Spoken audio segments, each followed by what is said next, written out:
Greetings, duelists, and welcome to another video. I did not expect to do this one so soon, but it has been 23 weeks since our last Forbidden Unlimited list, and this was the longest we've had to wait for a Forbidden Limited list in a while. Last week, we did get a ruling update with how the time procedure works for matches, and that was very well received.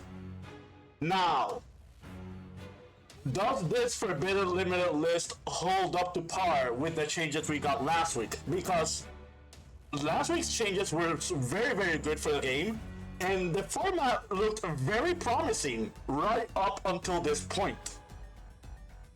This is sort of a blind reaction. I did skim through the list before opening the video, but I do want to get my thoughts on it, and I want to have a deeper analysis.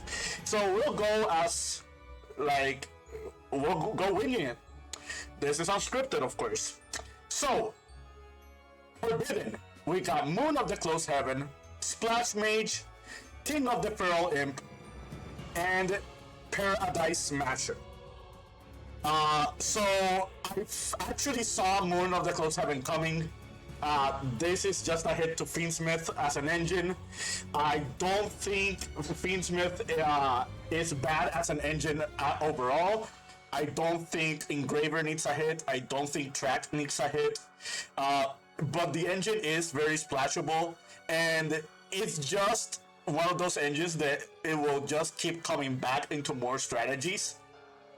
Basically, by doing this, you're incentivizing playing light Fiend archetypes in order to play Fiendsmith more than you do for the splashability of other decks. Let's talk about Splash Mage. So Malice deck report coming soon. I did play Malice yesterday at locals, and I finished X1. I will make that deck report. That will be the last deck report before this new change. And I'll be very honest with you, I only summoned Splash Mage twice. So this is actually not the biggest hit that you can think of. However, it is a very strong hit, because you will see on this list this is not the only hit to Malice. And in all honesty, I'm all here for it. Malice has been around for a long, long time. They don't want to kill the archetype altogether. And honestly, I'll take the Splash Mage hit over something like White Binder, or like Red Ramson, or like MTPL7. King of the Feral Imps. Okay, so Raijin Mitsurugi was a very strong menace in the metagame. It was the best variant of Raizio. Pure Mitsurugi has been seeing a lot of play, as of late, so this is not the biggest hit. However, you do have to take into account that, Mitsurugi being splashable was actually a problem. Okay, so Paradise Smasher. Everybody saw this coming. It happened in the OCG. We don't have to talk about this one. Let's go to the limits. It's a lot of them. Alright. Tradio, Malice P. Dormouse, Vanquish Rosin. Oh my god. Patriot Lacrima, Linkuribo, Summon Sorceress, Herald of Arclight, Zodiac Trident, Crystal Inclusion, Obedience School, Stake Your Soul, Solemn Judgment. The first thing I have to say is, holy crap, I feel so bad for Vanquish Soul. I don't think Vanquish Soul deserved this. I actually agree with Stake Your Soul. I do think Stake Your Soul needed the limit. I don't agree with the Rousing hit. Rousing hit actually hurts Vanquish Soul a lot. I actually don't see Vanquish Soul being the best deck anymore. This is a really strong hit. Fire is the weakest attribute in the deck, and a lot of people have needed to compensate for the consistency issue that the deck had.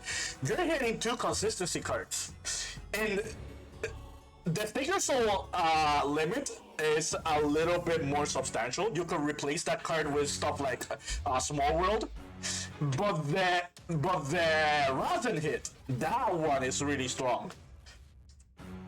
I really don't know what's gonna happen with Vanquish Soul.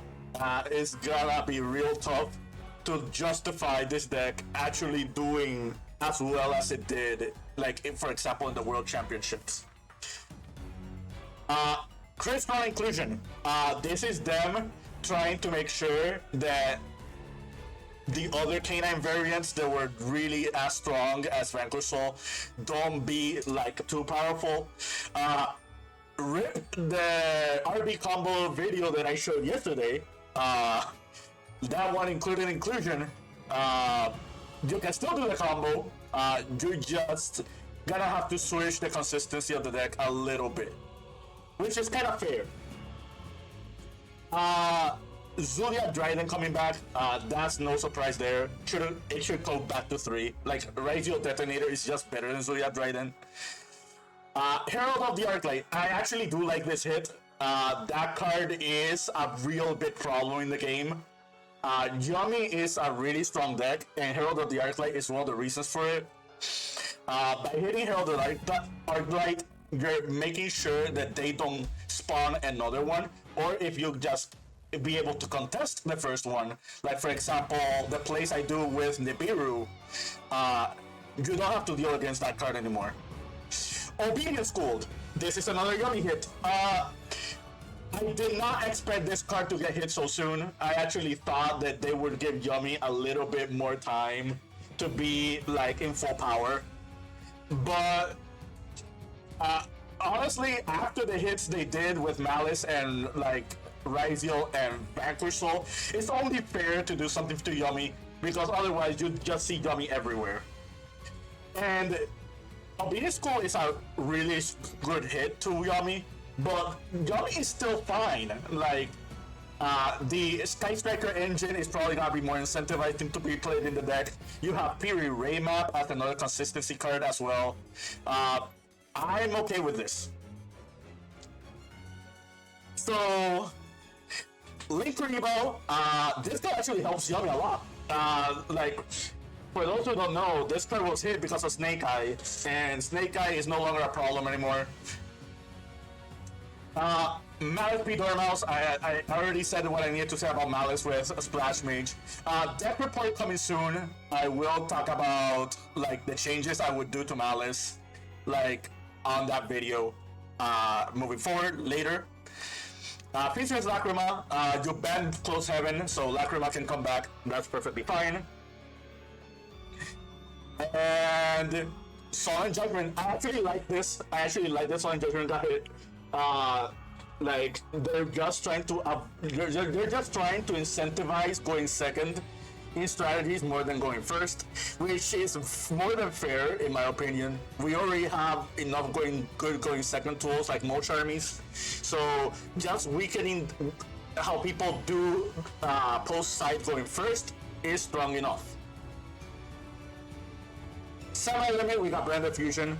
I'm not surprised by this at all. It already got semi-limited in Master Duel.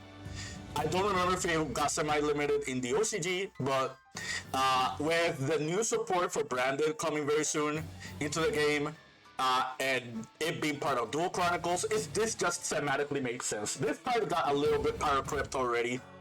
And who knows, maybe this will help out Draco Tail, since Draco Tail was a little bit behind the other Justice Hunter decks. Unlimited. Glow Bulb, doesn't matter. It did came back for Forbidden, so okay, welcome back, Glow Bulb. Masterpiece, yeah. Dragonic Diagram, yep. True Draco is probably gonna be really good post-Doom. Morphe Yard already needed to happen. Phantom Sky Blaster, I actually like this card. A lot. Like, happy this card came back actually. Snake Eye, Ash, and Poplar. I mean, as long as original Symphos post Snake Eye is banned, these cards are not an issue. Lightning Storm. Again, this goes back to the Solemn Judgment hit. Like, they're incentivizing people going second now. And the last card is Zodiac Barrage. Rapiers are one. We don't have to worry about Zodiac. And we don't have to worry about Tri Brigade either. Although we are getting new support soon. Alright. So, my final thoughts on this list. This is a list. We got way more hits than I expected. It's kind of a shame that we didn't get an announced ban list from like in a TCG event. But at the same time, we did have to wait 23 weeks, which is a very long time compared to like other ban lists that we had on recent years, recent moments. So, yeah, let me know what you guys think about this list. I think this format is going to be very interesting. Right off the top of my head, I can see Yomi still being the best deck. I can see Dracotel keeping up now, especially the branded variant. I don't know about Fiendsmith decks because K9 is a problem for Fiendsmith, and Moon of the Closed Heaven being gone means nobody can splash it anymore. But yeah, that's it from me. Keep practicing and keep dueling.